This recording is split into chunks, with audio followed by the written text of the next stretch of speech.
নমস্কাৰ এই মুহূৰ্তত আহি পৰিছে ৰাতিপুৱাৰ কেইবাটাও বিগ ব্ৰেকিং নিউজ। আজি হৈছে 7 এপ্ৰিল। ৰাজ্যৰ মুখ্যমন্ত্ৰী ডক্টৰ হিমন্ত বিশ্ব শৰ্মাই লাখ লাখ মহিলাৰ বেংক একাউণ্টত 40,000 টকা প্ৰদান কৰিব। ইয়াৰে 20,000 টকা প্ৰদান কৰিব অসমৰ মুখ্যমন্ত্ৰী ডক্টৰ হিমন্ত বিশ্ব শৰ্মাৰ চৰকাৰে, বাকী 20,000 টকা প্ৰদান কৰিব কেন্দ্ৰীয় চৰকাৰে।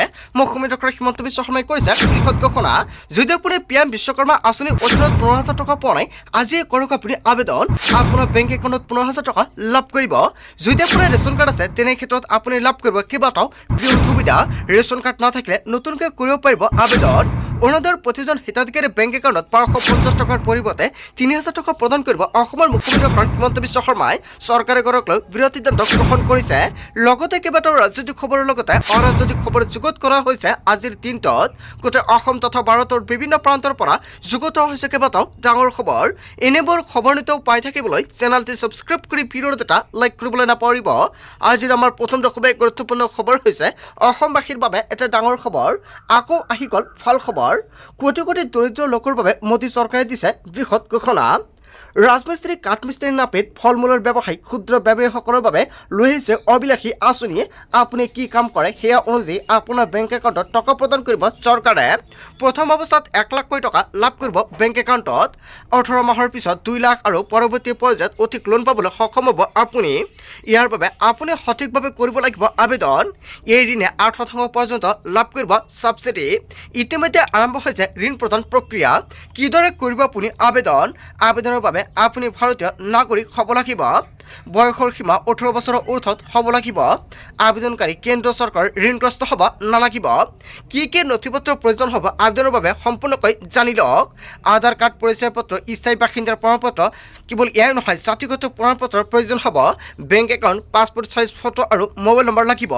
কোনে কোনে লাভ কৰিব এই ঋণৰ সুবিধা?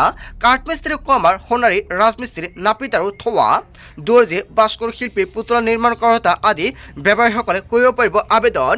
চৰকাৰৰ ফালৰ পৰা বৃহৎ সিদ্ধান্ত গ্ৰহণ কৰিছে। এই সুবিধা অকল মোদী চৰকাৰে প্ৰদান কৰিব। যদি আপুনি ভাবিছে ইণ্টাৰেষ্টেড তেনে ক্ষেত্ৰত নিশ্চয় আপুনি আবেদন কৰক। কেনেকৈ আবেদন কৰিব যদি আপোনালোকৰ এটা ভিডিঅ' লাগে নিশ্চয় কমেণ্ট কৰক, নেক্সট ভিডিঅ'ত জনাই দিম। তাৰ পিছত অসমবাসী ৰাজক জনাইছে আমাৰ পৰৱৰ্তী খুবেই গুৰুত্বপূৰ্ণ খবৰ। লগতে এটা ডাঙৰ খবৰ, লাখ লাখ যুৱক যুৱতীৰ বাবে আহি গ'ল ভাল খবৰ। PM বিশ্বকৰ্মা আঁচনিত আপুনি আবেদন কৰিছে নেকি? তেনে ক্ষেত্ৰত আপোনাৰ বেংক একাউণ্টত 15,000 টকা প্ৰদান কৰা হ'ব। আজি আহিছে কৰক ষ্টেটাছ। আবেদনকাৰীসকলৰ বাবে ভাল খবৰ দিছে কেন্দ্ৰীয় চৰকাৰে। শীঘ্ৰে আবেদনকাৰীসকলে লাভ কৰিব বৰ্ধিত ধন। 3টা পৰ্যায়ৰ পৰীক্ষাৰ পিছতে বাছনি কৰা হৈছে হিতাধিকাৰী। সমগ্ৰ দেশতে 25.8 নিযুত যুৱক যুৱতীয়ে কৰিছিল আবেদন আৰু ইয়াৰে 2.37 নিযুত আবেদনকাৰীয়ে 30 ষ্টেপ ভেৰিফিকেশ্যন সফলতাৰে সম্পন্ন কৰিছে। এই আঁচনিৰ জৰিয়তে প্ৰতিগৰাকী হিতাধিকাৰীয়ে লাভ কৰিব 15,000কৈ টকা। নিজৰ নিজৰ কামৰ বাবে প্ৰয়োজনীয় সঁজুলি কিনিবলৈ এই সুবিধা চৰকাৰৰ ফালৰ পৰা প্ৰদান কৰিব। কেন্দ্ৰীয় চৰকাৰে দিছে এটা ভাল খবৰ। মোদী চৰকাৰে প্ৰতিগৰাকী মহিলা আৰু পুৰুষৰ একাউণ্টত 15,000 টকা প্ৰদান কৰিব। আপুনি যি কাম কৰে সেই কাম অনুযায়ী আপোনাৰ সেইসমূহ সঁজুলি কিনিবলৈ চৰকাৰে টকা প্ৰদান কৰে আপোনাৰ বেংক একাউণ্টত। কিছুমানৰ একাউণ্টত টকা প্ৰদান কৰা হৈছে। যদি আপুনি আবেদন কৰা নাই, যদি আপোনাৰ ৰেচন কাৰ্ড আছে নিশ্চয় আপুনি আবেদন কৰিব পাৰিব। কেনেকৈ আবেদন কৰিব যদি ভিডিঅ' লাগে এতিয়া এটা কমেণ্ট কৰক, নেক্সট ভিডিঅ'ত জনাই দিম। তাৰপিছত অসমবাসী ৰাজক জনাইছে আমাৰ পৰৱৰ্তী খুবেই গুৰুত্বপূৰ্ণ খবৰ। লগতে এটা ডাঙৰ খবৰ, চৰকাৰীকৈ ৰেচন কাৰ্ড সন্দৰ্ভত ৰাজ্য চৰকাৰে বৃহৎ ঘোষণা কৰিছে। লাখ লাখ লোকে লাভ কৰিব চৰকাৰী কৰ। 7 লাখ লোকে লাভ কৰিব চৰকাৰী কৰ সুবিধা। সকলো দৰিদ্ৰ লোকক সামৰি ল'ব এই আঁচনিয়ে। 20 লাখ লোকে লাভ কৰিছে চৰকাৰী কৰ। কেন্দ্ৰীয় চৰকাৰে আবণ্টন দিছে 3 কোটি চৰকাৰী কৰৰ। শীঘ্ৰে ৰাজ্যৰ লাখ লাখ লোকে লাভ কৰিব ৰেচন কাৰ্ডৰ সুবিধা। পৰীক্ষা কৰি থকা হৈছে ৰেচন কাৰ্ডৰ নথিপত্ৰ। ইতিমধ্যে সম্পূৰ্ণ হৈছে ডাটা আপডেটৰ কাম কাজ। প্ৰায় 19 লাখ লোকে আবেদন কৰিছিল ৰেচন কাৰ্ডৰ বাবে। পূৰ্বে 42 লাখ লোকে লাভ কৰিছে ৰেচন কাৰ্ডৰ সুবিধা। চৰকাৰী কৰ ৰেচন কাৰ্ডৰ বাবে অসমৰ মুখ্যমন্ত্ৰী ডক্টৰ হিমন্ত বিশ্ব শৰ্মা চৰকাৰৰ ফালৰ পৰা বৃহৎ সিদ্ধান্ত গ্ৰহণ কৰিছে। যিসকলে চৰকাৰী কৰ পোৱা নাই নিৰ্বাচনৰ পিছতে চৰকাৰী কৰ লাভ কৰিব। যদি আপোনাৰ ৰেচন কাৰ্ড আছে বা আপোনাৰ ৰেচন কাৰ্ড নাই তেনে ক্ষেত্ৰত নিৰ্বাচনৰ পিছতে নতুনকৈ ৰেচন কাৰ্ডৰ সুবিধা লাভ কৰিব। যদি আপোনাৰ ৰেচন কাৰ্ড আছে আপুনি 5টা নতুন আঁচনি লাভ কৰিব। নিৰ্বাচনৰ পিছতে এইসমূহ সুবিধা প্ৰদান কৰিব ৰাজ্যৰ মুখ্যমন্ত্ৰী ডক্টৰ হিমন্ত বিশ্ব শৰ্মাই। তাৰ পিছত অসমবাসী ৰাজ্যক জনাইছো আমাৰ পৰৱৰ্তী খবৰ গুৰুত্বপূৰ্ণ খবৰ লগতে এটা ডাঙৰ খবৰ ৰাজ্যৰ হাজাৰ হাজাৰ মহিলাক ভাল খবৰ দিলে মুখ্যমন্ত্ৰী ডক্টৰ হিমন্ত বিশ্ব শৰ্মাই কেৱল 15,000 টকা প্ৰদান কৰাই নহয় চৰকাৰে 40,000 টকা প্ৰদান কৰিব আপোনালোকৰ বেংক একাউণ্টত তাৰে 20,000 টকা দিব ৰাজ্য চৰকাৰে বাকী টকা প্ৰদান কৰিব কেন্দ্ৰীয় চৰকাৰে আন 20,000 টকা সুদবিহীনভাৱে বেংকে প্ৰদান কৰিব মহিলাসকলক অসমৰ 19,000 সখীক প্ৰদান কৰা হ'ব এই সুবিধা অসম সখীসকলক এই সুবিধা প্ৰদান কৰিব ৰাজ্যৰ মুখ্যমন্ত্ৰী ডক্টৰ হিমন্ত বিশ্ব শৰ্মাই প্ৰতিগৰাকী সখীক প্ৰদান কৰা হ'ব অৰুণোদয় আঁচনি যদি আপুনি আত্মীয়কৃত এজন হিতাধিকাৰী আপুনি অৰুণোদয় আঁচনিৰ সুবিধা পালেনে যদি আপুনি পোৱা নাই তেনে ক্ষেত্ৰত কেনেকৈ এই সুবিধা লাভ কৰিব ইয়াক লৈ মুখ্যমন্ত্ৰী ডক্টৰ হিমন্ত বিশ্ব শৰ্মাই কৰিলে ঘোষণা পূৰ্বে অৰুণোদয়ৰ নাম নথকা সকলোকে কৰা হ'ব অন্তৰ্ভুক্ত গেছ কিনিলেও প্ৰদান কৰা হ'ব অতিৰিক্ত 250 টকা নিৰ্বাচনৰ পিছত এই সুবিধা লাভ কৰিব আপুনি অৰুণোদয়ৰ বাবে আবেদন কৰিবলৈ ডিচিৰ অফিচত যাব নালাগে হয় আগতে কিন্তু অৰুণোদয় আঁচনি ল'বলৈ ডিচিৰ ওচৰলৈ যাব লাগিছিল এতিয়া আপোনাৰ ডিচিৰ অফিচত যাব নালাগে ডাইৰেক্ট ফৰ্ম ফিল আপ কৰি আমলৈ পঠিয়াই দিব ৰাজ্যৰ হাজাৰ হাজাৰ মহিলাক ভাল খবৰ দিছে মুখ্যমন্ত্ৰী ডক্টৰ হিমন্ত বিশ্ব শৰ্মাই এতিয়া আপুনি পঞ্চায়তৰ জৰিয়তে অৰুণোদয় আঁচনিৰ বাবে আবেদন কৰিব পাৰিব এতিয়া আপোনালোকৰ ডিচি অফিচত যাব নালাগে পিছত অসমবাসী ৰাজ্যক জনাইছো আমাৰ পৰৱৰ্তী খবৰ গুৰুত্বপূৰ্ণ খবৰ লগতে এটা ডাঙৰ খবৰ ৱাচিক দেশদোষী জাতিদ্ৰোহী আশা জাতীয় সংগ্ৰামী সেনাৰ অসমত আহি নাৰায়ণ তকবীৰ মিয়া জিন্দাবাদ দিয়াটো সহ্যকৰ নহ'ব এনেকুৱাকৈ বৃহৎ মন্তব্য কৰিছে এইখন অসমত চলিব কেৱল খিলঞ্জীয়াৰ প্ৰভুত্ব অসমত মিয়াৰ এটা শব্দ নচলিব অসমত চলিব মিয়াৰ ৰাজত্ব পুনৰ এনে মন্তব্য কৰিলে ৱাচিৰ ঠেং ভাঙি দিয়াৰ ভাবুকি দিছে অসমৰ মাটিত মিয়াৰ কোনো অৱতৰব্য সহ্য নকৰে জাতীয় সংগ্ৰামী সেনাই নতুন চৰকাৰে অসমৰ পৰা খেদি পঠিয়াব লাগিব প্ৰতিটো মিয়াক প্ৰয়োজন হ'লে মিয়াক এনকাউণ্টাৰ কৰাৰ দাবী জনাইছে ৱাকিল গগৈ গৌৰৱ গগৈক জাতিৰ দালাল বুলি আখ্যা দিছে 4 মে'ৰ পৰা ৰাজ্যজুৰি জাতীয় সংগ্ৰামী সেনাৰ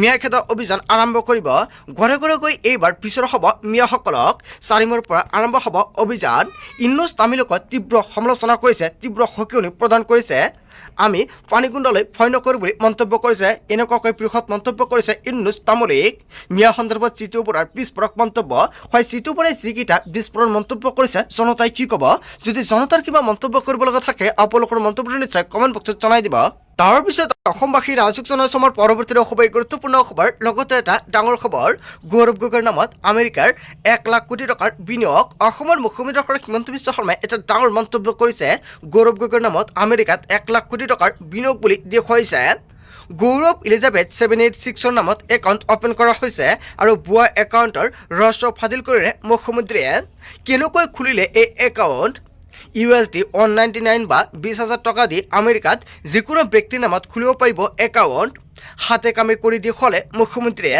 কংগ্ৰেছৰ ডিজিটেল ষড়যন্ত্ৰৰ বিৰুদ্ধে মুখ খুলিলে মুখ্যমন্ত্ৰী ডক্টৰ হিমন্ত বিশ্ব শৰ্মাই গৌৰৱ গগৈৰ নামত আমেৰিকাত 1 লাখ কোটি টকাৰ বিনিয়োগ হয় কেইবাটাও বিগ ব্ৰেকিং নিউজ আহি পৰিছে আজিৰ দিনটোত তাৰপিছত অসমবাসী ৰাজ্যক জনাইছো আমাৰ পৰৱৰ্তী খুবেই গুৰুত্বপূৰ্ণ খবৰ লগতে এটা ডাঙৰ খবৰ গুৱাহাটীৰ পাহাৰত থকা খিলঞ্জীয়াক মাটিৰ পট্টা দিয়াৰ ডাঙৰ প্ৰতিশ্ৰুতি হিমন্ত বিশ্ব শৰ্মাৰ এবছৰৰ ভিতৰত প্ৰতিগৰাকী যোগ্য খিলঞ্জীয়াই লাভ কৰিব মাটিৰ পট্টা অসমীয়া আৰু ভাৰতীয় নাগৰিকসকলক প্ৰদান কৰা হ'ব ভূমিৰ অধিকাৰ অসমীয়া আৰু ভাৰতীয় নাগৰিকসকলক প্ৰদান কৰা হ'ব এই ভূমিৰ অধিকাৰ কোনো সন্দেহযুক্ত বাংলাদেশী বা মিয়াক পাহাৰত মাটি পট্টা নিদিয়াৰ বাবে কঠোৰ হৈ পৰিছে মুখ্যমন্ত্ৰী ডক্টৰ হিমন্ত বিশ্ব শৰ্মাই খিলঞ্জীয়াৰ ভূমিৰ অধিকাৰ নিশ্চিত কৰিবলৈ বিজেপিৰ বিশেষ পদক্ষেপ যুগ যুগ ধৰি পাহাৰত থকা ভূমিহীন খিলঞ্জীয়াৰ বাবে আশাৰ বতৰ লৈ আহিছে বিজেপি চৰকাৰে গুৱাহাটীৰ পাহাৰত থকা খিলঞ্জীয়াক মাটিৰ পট্টা দিয়াৰ প্ৰতিশ্ৰুতি দিছে হিমন্ত বিশ্ব শৰ্মাই তাৰপিছত অসমবাসী ৰাজ্যক জনাইছো আমাৰ পৰৱৰ্তী খুবেই গুৰুত্বপূৰ্ণ খবৰ লগতে এটা ডাঙৰ খবৰ